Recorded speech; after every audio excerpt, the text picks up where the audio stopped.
अस्सलामुअलैकुम student, welcome to my YouTube channel. अच्छा जी स्टूडेंट, आज की वीडियो में हमने जो पढ़ना है ना वो हमारे पास एक टॉपिक है सेकेंड ईयर फिज़िक्स का चैप्टर नंबर 17 का।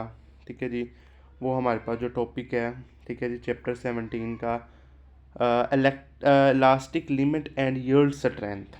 ठीक है जी, इलास्टिक लिमिट एंड उसकी स्ट्रेंथ, ये हमारे पास उसका टॉपिक है। हमारे पास सेकेंड ईयर फिज़िक्स का चैप्टर नंबर 17 का।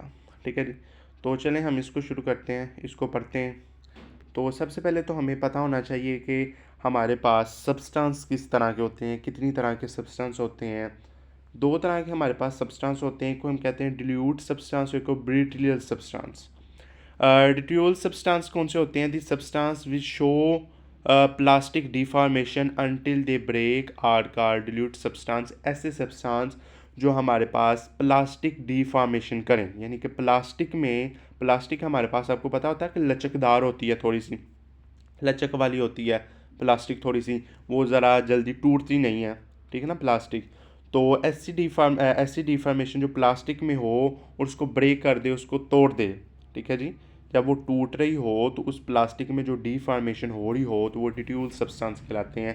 ठीक है जी, उसके बाद हमारे पास आता है, इसकी एग्जांपल ले लें, कॉपर ले लें, लिड ले लें।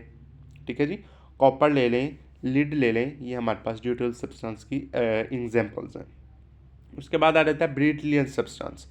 ऐसे सब्सटेंस जो हमारे पास ब्रेक हों जब हमारे पास इलास्टिक लिमिट ज़्यादा हो जाए, उसकी रीच से ज़्यादा हो जाए इलास्टिक लिमिट।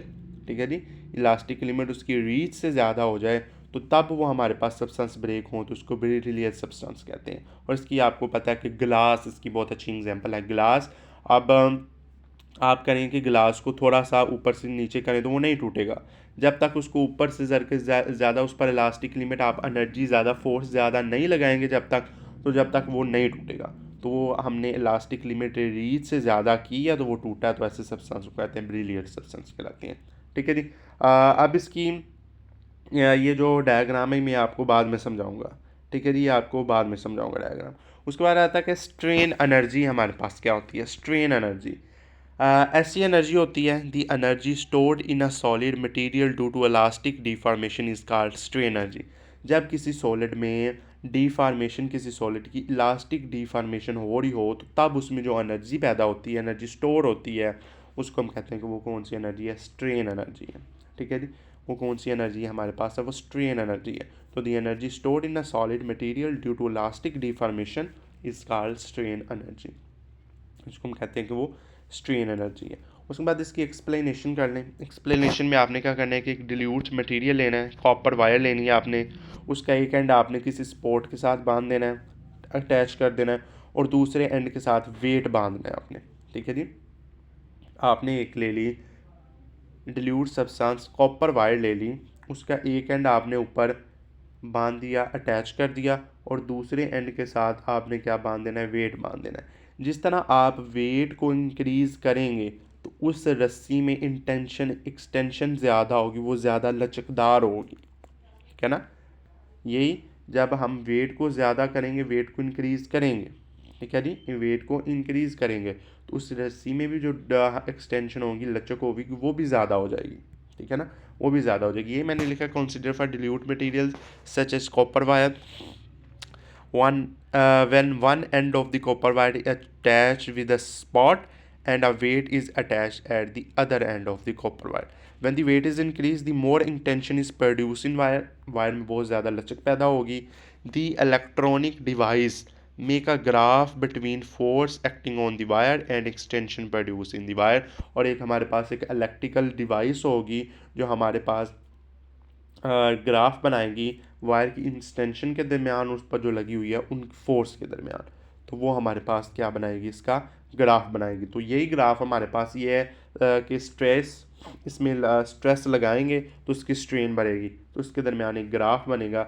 ये हमने ग्राफ बनाया, इधर आपने स्ट्रेन लेनी है सिग्मा, और इधर आपने ये लेना है, स्ट्रेन लेनी है। ठीक है जी, समीशन।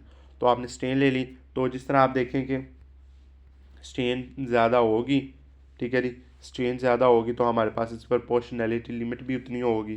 इलास्टिक लिमिट भी इसमें पैदा होगी, ठीक है जी, परमानेंट डिफॉर्मेशन भी इसकी होगी। तो इस तरह की हमारे पास इसमें लचीदार भी होगी, प्लास्टिसिटी भी होगी। तो ये हमारे पास उसके दरमियान ग्राफ बना है। ये उसने कहा कि फोर्स जो एक्ट की है वो स्ट्रेस है और उसको जो इंस्टेंशन हुई है वो स्ट्रेन है, ठीक है जी। उसके बाद हमारे पास आ जाए, ये भी इधर लिखा हुआ है, नीचे मैं आपको लिखवाता हूँ। When the force F1 act on a wire then the extension L1 is produce in the wire. वो कहता है कि हमने फोर्स लगाई, ठीक है जी, वायर पर फोर्स लगाई F1, तो उसमें जो एक्सटेंशन पैदा हुई वो L1 पैदा होगी।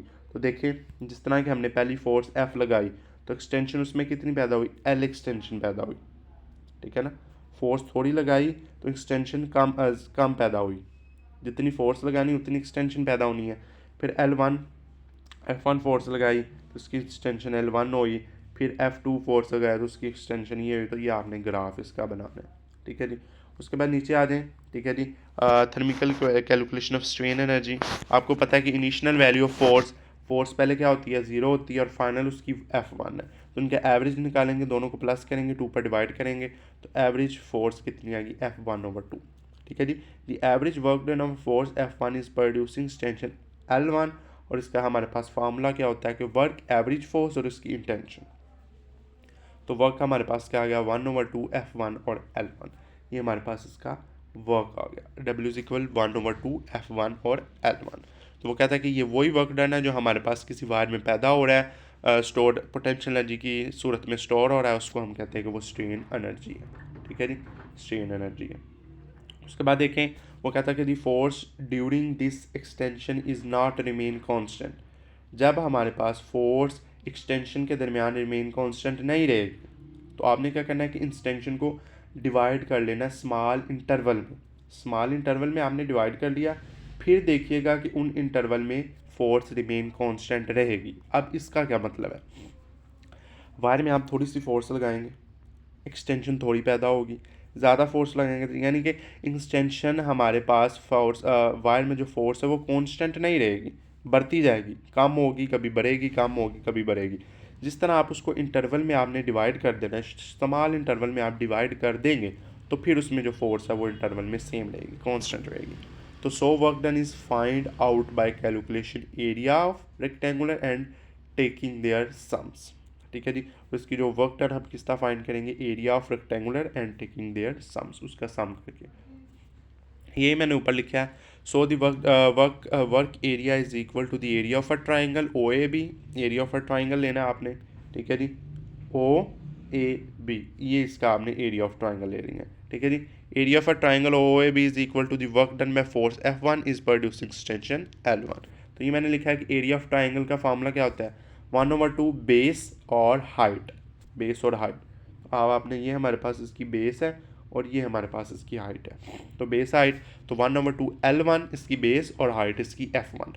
तो W का फार्मूला क्या आ गया वर्क का, 1/2 F1 और L1।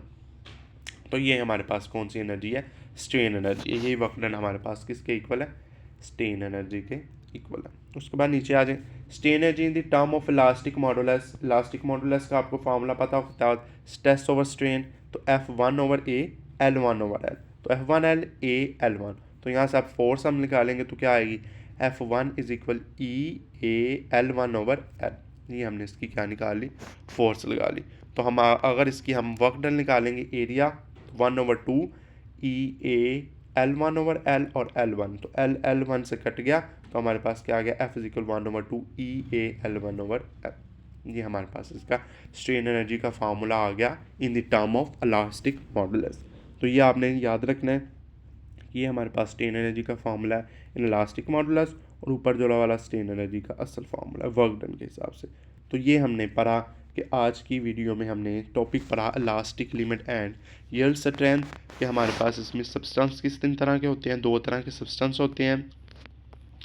उसके बाद स्ट्रेन एनर्जी क्या होती है, इसकी एक्सप्लेनेशन की है, फिर इसकी कैलकुलेशन स्ट्रेन एनर्जी की है, ठीक है जी। उसके बाद हमने स्ट्रेन एनर्जी की कैलकुलेशन की है और उसके बाद हमने इसका फार्मूला निकाला है और स्ट्रेन एनर्जी का in the term of elastic modulus का हमने फार्मूला प्रूव कर दिया। तो ये था आज का हमारा टॉपिक। मुझे समझ लगता है, मुझे समझ आपको आ गई होगी, ठीक है ना। और कोई पॉइंट के आपको समझना आए तो आपने जी पूछ लेना, तो ये आप इसकी तस्वीर ले लें, ठीक है जी। या आप इसकी स्क्रीनशॉट ले लीजिए, ठीक है। या आपने नोट कर लेना है, यहाँ से आपने याद करना है। तो इंशाल्लाह अगली वीडियो में मुलाकात होगी। अल्लाह हाफिज़।